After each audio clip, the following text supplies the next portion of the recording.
Students, मैं हूं sir Ishtiyaq और आज से हम स्टार्ट करने जा रहे हैं क्लास 10 फिज़िक्स के यूनिट नंबर 10 के तमाम न्यूमेरिकल्स। तो मैं आपको लेके चलता हूं अपने कंप्यूटर की स्क्रीन पर।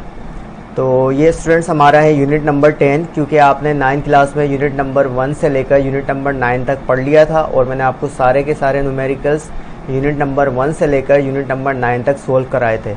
अब मैट्रिक के अंदर जो हमारा चैप्टर स्टार्ट है वो स्टार्ट है यूनिट नंबर 10 से। तो यूनिट नंबर 10 हमारे पास है जनरल वेव प्रॉपर्टीज़, यानी इस यूनिट के अंदर हम वेव की प्रॉपर्टीज़ के बारे में पढ़ेंगे और जो न्यूमेरिकल्स आएंगे इस चैप्टर के अंदर यानी यूनिट में, वो भी किससे रिलेटेड आएंगे, वेव से रिलेटेड आएंगे। और आज की इस वीडियो में हम यूनिट नंबर 10 के तमाम एग्जाम्पल न्यूमेरिकल्स को सोल्व करेंगे और साथ में सेल्फ असेसमेंट प्रॉब्लम्स को भी सोल्व करेंगे। तो आइए स्टार्ट करते हैं। तो स्टूडेंट, एग्जाम्पल नंबर 1 हमारे पास है the given figure shows the displacement versus time of a wave travelling to the right with a speed of 4 metre per second. हमसे कहा है कि एक हमारे पास डायग्राम गिवन है और उसके अंदर एक ग्राफ मौजूद है, सही है। और वो ग्राफ किसके अगेंस्ट बना हुआ है, टाइम और डिस्प्लेसमेंट के ज़रिए बनाया गया है। डिस्प्लेसमेंट को लिया गया है वाई एक्सिस पर और टाइम को लिया गया है एक्स एक्सिस पर। हमसे कहा है कि एक वेव ट्रेवल कर रही है राइट की साइड, लेफ्ट से राइट की तरफ, कितनी स्पीड से, 4 मीटर पर सेकेंड की स्पीड से ट्रेवल कर रही है, सही है। तो हमें वेव की स्पीड बताई है, सही है, जो कि मूव कर रही है वेव लेफ्ट से राइट की तरफ। आगे हमसे कहा है what is the time period. Time period हमें मालूम करना है and frequency of the wave, और वेव की फ्रीक्वेंसी हमें मालूम करनी है। तो टाइम पीरियड स्टूडेंट क्या होता है, फ्रीक्वेंसी क्या होती है, वो मैं आपको भी बता देता हूँ। और बी पार्ट में हमसे कहा है कि वेवलेंथ मालूम करो, वेव की वेवलेंथ हमें मालूम करनी है। तो टाइम पीरियड स्टूडेंट्स क्या होता है एक वेव का, टाइम पीरियड हम कहते हैं the time which is required by a wave to complete one vibration. आपकी ये वेव की एक वाइब्रेशन, अगर वेव हमारी स्टार्ट हुई है इस 0 से, तो हमारी ये एंड हो रही है 0.4 पर, सही है। तो ये आपकी कहलाएगी एक कंप्लीट वाइब्रेशन। तो इस एक कंप्लीट वाइब्रेशन को कंप्लीट करने के लिए वेव ने कितना टाइम लिया, उसको हम क्या कहते हैं, टाइम पीरियड कहते हैं, सही है स्टूडेंट्स। तो हमें टाइम पीरियड मालूम करना है और फ्रीक्वेंसी मालूम करनी है। और फ्रीक्वेंसी स्टूडेंट्स हम किसे कहते हैं, फ्रीक्वेंसी हम कहते हैं number of vibration of the wave, यानी वेव के अंदर नंबर ऑफ वाइब्रेशंस कितनी होंगी एक सेकंड में। और स्टूडेंट वेवलेंथ किसे कहते हैं, वेवलेंथ बेसिकली डिस्टेंस होता है 2 क्रस्ट और 2 ट्रफ के दरमियान का। अब क्रस्ट क्या है, ट्रफ क्या है, आपको ये वेव दिखाई गई है, इस वेव के जो पीक पॉइंट्स हैं इसको हम क्रस्ट कहते हैं और इस वेव के जो बॉटम पॉइंट्स हैं इसको हम कहते हैं ट्रफ। यहाँ से यहाँ तक का जो डिस्टेंस है इसे हम कहेंगे वेवलेंथ, यानी 2 क्रस्ट के दरमियान का डिस्टेंस वेवलेंथ कहलाएगा या 2 ट्रफ के दरमियान का डिस्टेंस क्या कहलाएगा, वेवलेंथ कहलाएगा। तो वेवलेंथ हमें मालूम करनी है, टाइम पीरियड मालूम करना है और साथ में हमें फ्रीक्वेंसी मालूम करनी है। तो अब हम देख लेते हैं स्टूडेंट्स का सॉल्यूशन। और सॉल्यूशन करने से पहले स्टूडेंट्स अगर आपको थोड़ा सा एक ग्राफ में एक्सप्लेन करूं, इस ग्राफ के ऊपर एक वेव बनी हुई है और ये वेव हमारी स्टार्ट हो रही है 0 पॉइंट से। तो अगर मैं स्टूडेंट्स आपसे पूछूं ये अगर 0 है और 0 के बाद ये 0.1 है, तो ये वाला पॉइंट यहाँ पर मेंशन नहीं है, तो ये क्या होगा, ये होगा 0.2। इसी तरह ये पॉइंट बुक में मेंशन है 0.3, लेकिन ये वाला पॉइंट मेंशन नहीं है, तो ये मैंने मेंशन किया है यहाँ पर। 0.3 के बाद क्या आएगा, 0.4 आएगा और फिर 0.4 के बाद 0.5 मेंशन है बुक के अंदर और फिर 0.5 के बाद अगर मैं इस वाले पॉइंट की बात करूं तो ये पॉइंट क्या होगा, 0.6 और ये वाला पॉइंट क्या होगा, 0.7। तो अब हम देख लेते हैं कि इस प्रॉब्लम को हम कैसे सॉल्व करेंगे। तो सबसे पहले स्टूडेंट्स हम डेटा बना लेते हैं इस प्रॉब्लम को सॉल्व करने के लिए। तो यहाँ पर स्टूडेंट डेटा में मैंने वेलोसिटी को v से रिप्रेजेंट कराया है और इसकी वैल्यू मैंने ली है 4 मीटर पर सेकेंड, जो कि गिवन है हमारे पास न्यूमेरिकल में, सही है। और टाइम को स्टूडेंट्स मैंने यहाँ पर 0.4 सेकंड लिया है। वैसे तो हमसे कहा है कि टाइम पीरियड मालूम करें। अगर मैं आपसे कहूँ इस ग्राफ के अंदर टाइम पीरियड क्या होगा, टाइम पीरियड क्या है, टाइम पीरियड हमारा यहाँ पर मैंने आपको बताया टाइम पीरियड किसे कहते हैं, the time which is required to complete one vibration, कि एक वाइब्रेशन कितने टाइम में कंप्लीट हुई, यानी वेव कहाँ से स्टार्ट हुई और कहाँ पर एंड हुई। तो स्टूडेंट ये वेव हमारी 0 से स्टार्ट हो रही है और ये इसकी एक कंप्लीट वाइब्रेशन है। अगर आप देखो यहाँ पर ये एक साइनोसॉइडल वेव है, साइन वेव भी हम इसे कहते हैं। ये वेव 0 से स्टार्ट हुई और ये इसका मिड पॉइंट है और ये यहाँ पर आकर एंड हो रही है। इसी तरह से फिर दूसरी वेव स्टार्ट हो रही है। तो टाइम जो कि रिक्वायर्ड है एक कंप्लीट वाइब्रेशन को करने के लिए उसको हम कहते हैं टाइम पीरियड, और वो यहाँ पर क्या है, 0.4 है, सही है। तो ये ग्राफ में से हमने वैल्यू निकाल ली टाइम पीरियड की, क्या, 0.4। तो लिहाजा मैंने टाइम पीरियड की वैल्यू यहाँ पर डेटा में लिख दी 0.4 सेकेंड। वैसे तो टाइम पीरियड हमें मालूम करना है, तो आप ग्राफ में से देखकर टाइम पीरियड मालूम कर सकते हो, क्या है 0.4 सेकेंड। आगे हमसे कहा है फ्रीक्वेंसी मालूम करो। फ्रीक्वेंसी हमें मालूम करनी है, फ्रीक्वेंसी को मैंने एफ से रिप्रेजेंट कराया है और क्वेश्चन मार्क लगा दिया, मालूम करना है। और लास्ट में हमसे कहा है बी पार्ट के अंदर वेवलेंथ मालूम करो। वेवलेंथ को यहाँ पर मैंने रिप्रेजेंट कराया है सिंबल से, इस सिंबल से हम वेवलेंथ को शो कराते हैं, इसको हम पढ़ते हैं लैम्डा। सही है स्टूडेंट्स, तो ये बना लिया मैंने डेटा। अब हम देख लेते हैं इसका सॉल्यूशन कि इस प्रॉब्लम को हम किस तरह से सॉल्व करेंगे। तो सबसे पहले स्टूडेंट्स हम सॉल्यूशन देख लेते हैं फ्रीक्वेंसी के लिए। तो यहाँ पर मैंने हेडिंग लिखी फॉर फ्रीक्वेंसी। तो फ्रीक्वेंसी मालूम करने के लिए स्टूडेंट्स हम फार्मूला यूज करते हैं f = 1/t। टी मेरा यहाँ पर टाइम पीरियड है और t की वैल्यू हमने क्या ली थी ग्राफ से 0.4, तो लिहाजा अब हम t की वैल्यू पुट कर देते हैं। तो f को मैंने सेम रखा, इक्वल की साइन मैंने सेम रखी और t की जगह मैंने क्या पुट कर दिया 0.4। सही है, तो 1 को मैं डिवाइड करूंगा 0.4 से, तो मेरे पास फ्रीक्वेंसी आ जाएगी 2.5 हर्ट्ज। सही है, 2.5 हर्ट्ज मेरे पास क्या आ जाएगी, फ्रीक्वेंसी आ जाएगी। अब स्टूडेंट्स हम देख लेते हैं वेवलेंथ। वेवलेंथ किस तरह से निकालेंगे? वेवलेंथ निकालने के लिए हम वेव वेलोसिटी का फार्मूला यूज करेंगे, v = f लैम्डा, यानी f वेवलेंथ। ये हमारा फार्मूला है वेव वेलोसिटी का। अगर आप वेलोसिटी मालूम करना चाहते हो किसी वेव की, तो उसके लिए हम ये फार्मूला यूज करते हैं। लेकिन स्टूडेंट्स क्योंकि मुझे यहाँ पर वेवलेंथ मालूम करनी है, तो f मेरा यहाँ पर मल्टीप्लाई हो रहा है। अगर मैं इसको लेके चले जाता हूँ लेफ्ट हैंड साइड पर, तो v से क्या करेगा, डिवाइड करेगा। तो हमारे पास वेवलेंथ का फार्मूला बन जाएगा v/f। सही है, अब हम क्या करते हैं, v और f की वैल्यूज पुट कर देते हैं। तो यहाँ पर मैंने v की वैल्यू मैंने पुट की, यानी वेलोसिटी ऑफ वेव हमारे पास कितनी गिवन थी 4, तो v की वैल्यू मैंने पुट कर दी 4 और फ्रीक्वेंसी की वैल्यू मैंने पुट कर दी यहाँ पर 2.5। तो 4 को हम डिवाइड करेंगे 2.5 से, तो हमारे पास वेवलेंथ आ जाएगी 1.6 मीटर। इसका मतलब स्टूडेंट्स ये हुआ कि हमारे पास जो वेव गिवन थी उसकी फ्रीक्वेंसी है 2.5 हर्ट्ज और उसका टाइम पीरियड है कितना 0.4 और वेवलेंथ है कितनी 1.6 मीटर। तो ये हमारा हो गया सॉल्यूशन प्रॉब्लम नंबर 1 का। अब स्टूडेंट्स हम करते हैं एग्जाम्पल नंबर 2। एग्जाम्पल नंबर 2 हमारे पास क्या है वो हम देख लेते हैं। A fisherman notice that his boat is moving up and down regularly due two waves on the surface of the water. तो स्टूडेंट्स क्या कहा गया इन दो लाइंस के अंदर, एक मछेरा है एक फिशरमैन है, वो पानी के अंदर बोट में मूव कर रहा है और वो क्या नोटिस करता है कि उसकी जो बोट है वो अप डाउन मूव कर रही है पानी में। सही है, पानी की सरफेस पर। तो it takes 4.0 second for the boat to travel from its highest point to its lowest point. और जो बोट है उसकी फिशरमैन की वो 4 सेकंड लेती है मूव करने में हाईएस्ट पॉइंट से लोवेस्ट पॉइंट पर जाने तक। सही है, यानी हाईएस्ट पॉइंट से लोवेस्ट पॉइंट पर जाने के लिए वो कितना टाइम लेती है, 4 सेकंड। 4.0 सेकंड का मतलब है 4 सेकंड। जैसा कि स्टूडेंट्स आप यहाँ पर डायग्राम भी देख सकते हो, मैंने यहाँ पर डायग्राम बनाई है। बुक के अंदर डायग्राम गिवन नहीं है, लेकिन समझाने के लिए मैंने डायग्राम यहाँ पर बना दी कि ये बोट है और बोट के अंदर कौन मौजूद है, फिशरमैन मौजूद है। और फिशरमैन क्या ऑब्जर्व कर रहा है कि उसकी बोट अप डाउन मूव कर रही है वाटर की सरफेस पर और 4 सेकंड उसने लिए। ये अगर टॉप पॉइंट है, बोट अगर यहाँ पर मौजूद है, तो इस यहाँ से इस पॉइंट से लेकर इस पॉइंट पर आने पर कितना टाइम लगा, 4 सेकंड। 4 सेकंड उसने लिए बोट ने अपर पॉइंट से यानी क्रस्ट से ट्रफ की तरफ आने में। यानी जो अपर पॉइंट है हाईएस्ट पॉइंट से इस पॉइंट से लोवेस्ट पॉइंट पर आने में कितना टाइम लिया, 4 सेकंड लगा। आगे हमसे कहा है a total distance of 3.0 metre. इसका मतलब स्टूडेंट्स ये है कि इस बोट ने हाईएस्ट पॉइंट से लोवेस्ट पॉइंट पर आने तक कितना डिस्टेंस कवर कर लिया, 3.0 मीटर का मतलब है 3 मीटर। 3 मीटर का डिस्टेंस कवर कर लिया। सही है, आगे कहा है the fisherman sees that the wave crest are spaced 8.0 metre apart. और फिशरमैन ने यह भी देखा कि वेव के जो क्रस्ट हैं उसके दरमियान का डिस्टेंस कितना है, 8.0 मीटर। और जैसा कि स्टूडेंट्स मैंने आपको प्रॉब्लम नंबर 1 के अंदर बताया कि डिस्टेंस जो होता है दो क्रस्ट या दो ट्रफ के दरमियान उसको हम कहते हैं वेवलेंथ। इसका मतलब 8.0 मीटर यहाँ पर हमारे पास जो वैल्यू मौजूद है ये किसकी वैल्यू है, वेवलेंथ की। फिशरमैन ने क्या ऑब्जर्व किया कि क्रस्ट के दरमियान का जो डिस्टेंस है वो 8 मीटर है।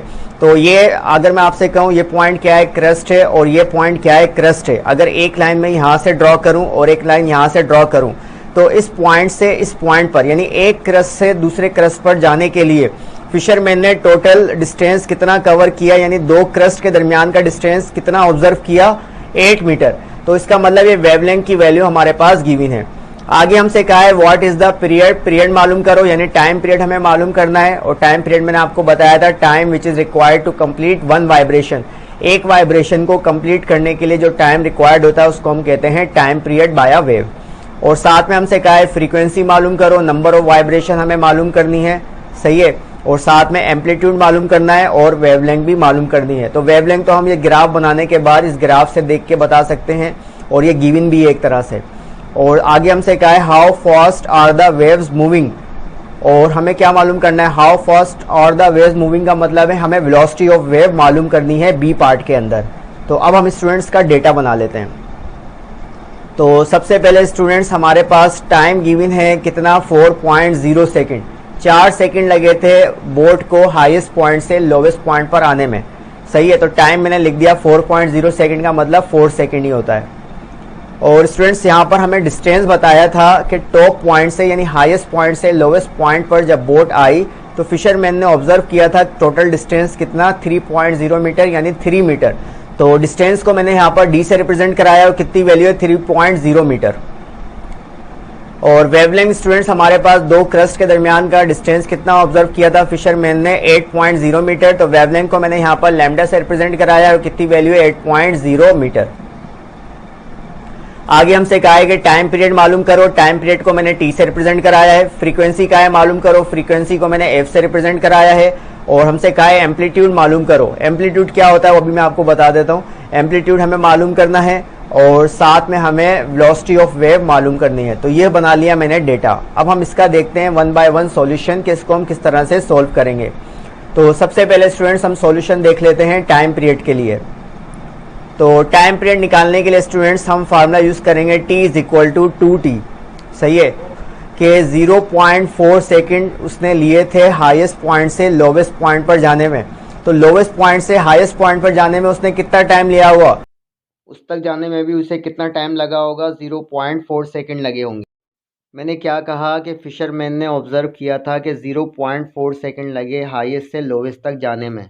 अगर मैं आपसे कहूं जब हाईएस्ट पॉइंट से लोवेस्ट पॉइंट पर आएगा तो लोवेस्ट से हाईएस्ट पर भी तो जाएगा, तो इसका मतलब टाइम पीरियड की वैल्यू कितनी हो जाएगी, T is equal to 2T।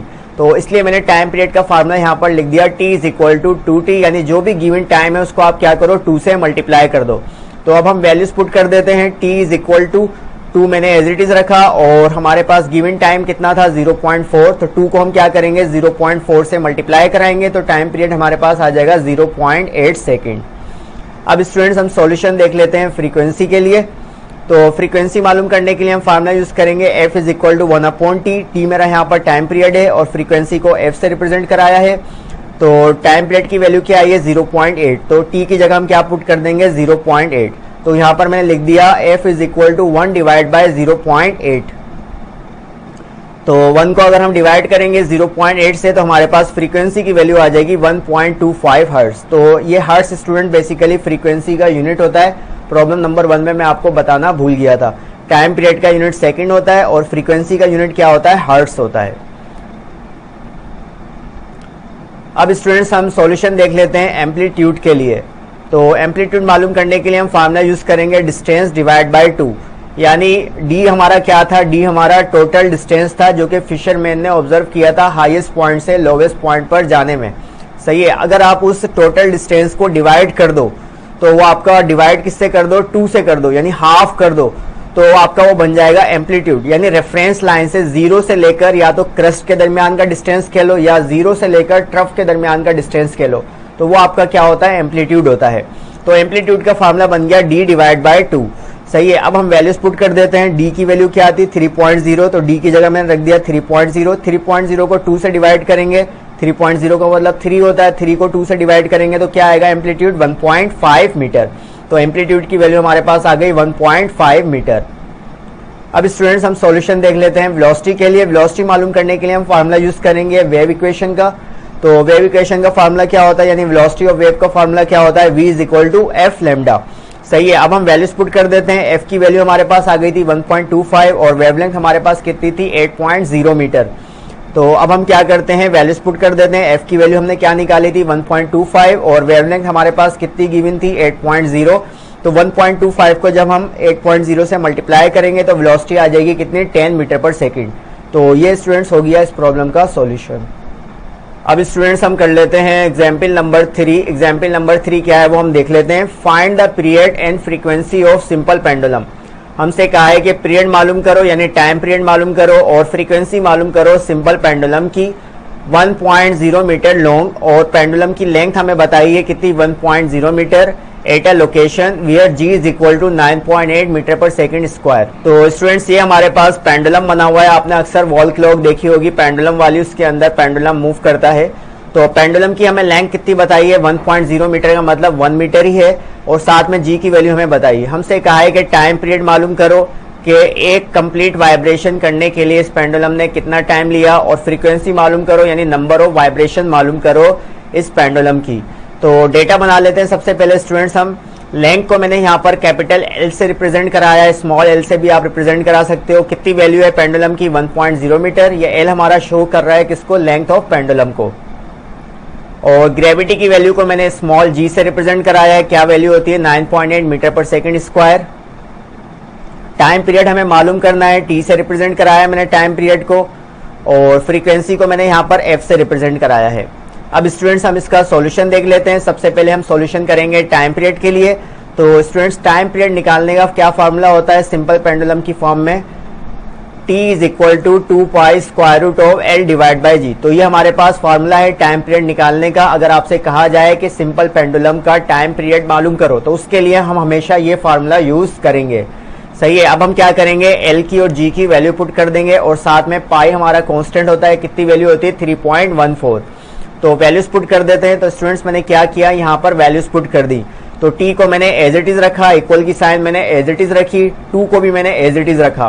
पाई की जगह मैंने क्या पुट किया 3.14, स्क्वायर रूट मैंने एज इट इज लगाया। लेंथ की वैल्यू मेरे पास क्या थी 1, और जी की वैल्यू मैंने क्या पुट की 9.8।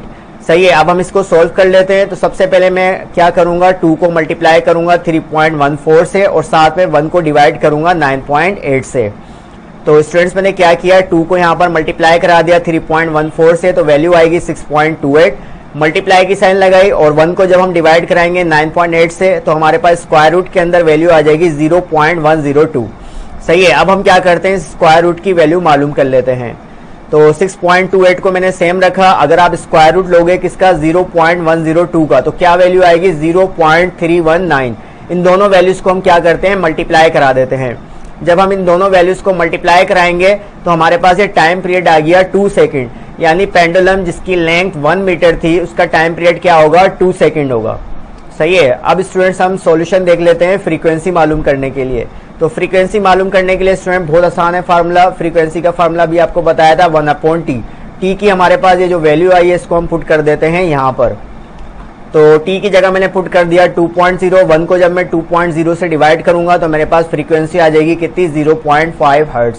तो हमारे पास टाइम पीरियड आ गया कितना 2 सेकेंड, और फ्रीक्वेंसी आ गई 0.5 हर्ट्ज। तो यही इसका आंसर है। अब स्टूडेंट्स हम कर लेते हैं example number 4, pendulum clocks with a pendulum measuring out the passing of a second. तो स्टूडेंट्स यहाँ पर क्या कहा गया है, एक हमारे पास पेंडुलम वाली क्लॉक मौजूद है जिसके अंदर पेंडुलम क्या करता है, सेकेंड्स को काउंट करता है। सही है। आगे हमसे कहा है how long a pendulum is required, यानी पेंडुलम कितना बड़ा होना चाहिए, उसकी लेंथ क्या होनी चाहिए to have a period of 1 second. इसका मतलब स्टूडेंट्स ये है, हमसे कहा है कि अगर टाइम पीरियड उस पेंडुलम का 1 सेकेंड हो तो उस पेंडुलम की लेंथ क्या होगी, और साथ में जी की वैल्यू हमें गिवन है। तो अब हम इसका बना लेते हैं डेटा। टाइम पीरियड को मैंने यहाँ पर टी से रिप्रेजेंट कराया है, कितनी वैल्यू है 1 सेकेंड। सही है स्टूडेंट। तो टी बराबर हो गया किसके 1 सेकेंड के, और साथ में हमारे पास जी की वैल्यू गिवन है कितनी 9.8 मीटर पर सेकेंड स्क्वायर, और हमें लेंथ मालूम करनी है पेंडुलम की। तो अब हम इसका देख लेते हैं सॉल्यूशन। तो इस प्रॉब्लम को सॉल्व करने के लिए स्टूडेंट्स हम फार्मूला लगाएंगे लेंथ के लिए, क्या t is equal to 2 pi square root of L divide by G. सही है। अब हम वैल्यूज पुट कर देते हैं किसकी, t की, पाई की और g की। तो ये मैंने स्टूडेंट्स वैल्यूज पुट कर दी। t की वैल्यू मैंने क्या रखी 1, 2 की जगह मैंने 2 रखा, और पाई की जगह मैंने रखा 3.14। एल मुझे मालूम करना है, एज इट इज रख दिया, और जी की जगह मैंने क्या पुट किया 9.8। अब स्टूडेंट्स हम क्या करते हैं, दो वैल्यूज को सॉल्व करते हैं पहले। तो मैंने क्या किया, 2 को मल्टीप्लाई करा दिया 3.14 से, तो मेरे पास वैल्यू आ जाएगी 6.28। बाकी चीजें मैंने एज इट इज रखी। अब 6.28 स्टूडेंट्स यहाँ पर मल्टीप्लाई कर रहा है। अगर मैं इसको लेकर जाऊं लेफ्ट हैंड साइड पर तो क्या करेगा, 1 से डिवाइड करेगा। तो हमारे पास वैल्यू हो जाएगी 1 डिवाइड बाई 6.28। सही है। अब स्टूडेंट्स हम क्या करते हैं, अब हम 1 को डिवाइड कर देते हैं 6.28 से, तो हमारे पास वैल्यू आ जाएगी 0.159। क्योंकि स्टूडेंट्स हमें लेंथ मालूम करनी है तो स्क्वायर रूट को यहाँ से खत्म करना पड़ेगा। तो स्क्वायर रूट को खत्म करने के लिए हम दोनों तरफ क्या करेंगे, स्क्वायर करेंगे। तो यहाँ मैंने लिख दिया स्क्वायरिंग बोथ साइड। तो मैंने 0.159 का भी स्क्वायर किया और साथ में मैंने इस पूरे complete square root of L divide by 9.8 का भी होल स्क्वायर कर दिया। तो 0.159 का स्क्वायर हमारे पास क्या आएगा, 0.025 आ जाएगा और स्क्वायर से स्क्वायर रूट कैंसिल हो जाएगा। तो हमारे पास वैल्यू बचेगी L डिवाइड बाई 9.8। 9.8 यहाँ पर डिवाइड कर रहा है, अगर मैं इसको यहाँ पर लेकर आऊँ तो 0.025 से 9.8 क्या करेगा, मल्टीप्लाई करेगा। तो हम 0.025 को मल्टीप्लाई करा देंगे किससे, 9.8 से। तो हमारे पास लेंथ ऑफ पेंडुलम आ जाएगी कितनी, 0.245 मीटर। तो इसका मतलब स्टूडेंट्स ये हुआ कि अगर हमारे पास टाइम पीरियड पेंडुलम का कितना है, 1 सेकेंड है, तो पेंडुलम की लेंथ कितनी होगी, 0.245 मीटर। तो यही इसका आंसर है। स्टूडेंट्स हम देख लेते हैं सेल्फ असेसमेंट न्यूमेरिकल्स, और यूनिट नंबर 10 के अंदर सिर्फ एक ही सेल्फ असेसमेंट न्यूमेरिकल मौजूद है, जो कि क्या है, calculate the frequency of second pendulum. अब हमसे कहा है कि सेकंड पेंडुलम की फ्रीक्वेंसी मालूम करो। तो स्टूडेंट्स मैं आपको ये बात बता देता हूँ, सेकंड पेंडुलम ऐसी पेंडुलम होती है जिसका टाइम पीरियड क्या होता है, 2 होता है। तो डेटा बना लेते हैं, फ्रीक्वेंसी हमें मालूम करनी है। तो टाइम पीरियड को मैंने यहाँ पर t से रिप्रेजेंट कराया है और सेकंड पेंडुलम का टाइम पीरियड कितना होता है, 2 सेकंड होता है। तो t मैंने बराबर ले लिया कितने के, 2 सेकंड के। सही है। और फ्रीक्वेंसी मुझे मालूम करनी है, f से रिप्रेजेंट कराया है। सॉल्यूशन देख लेते हैं हम इसका।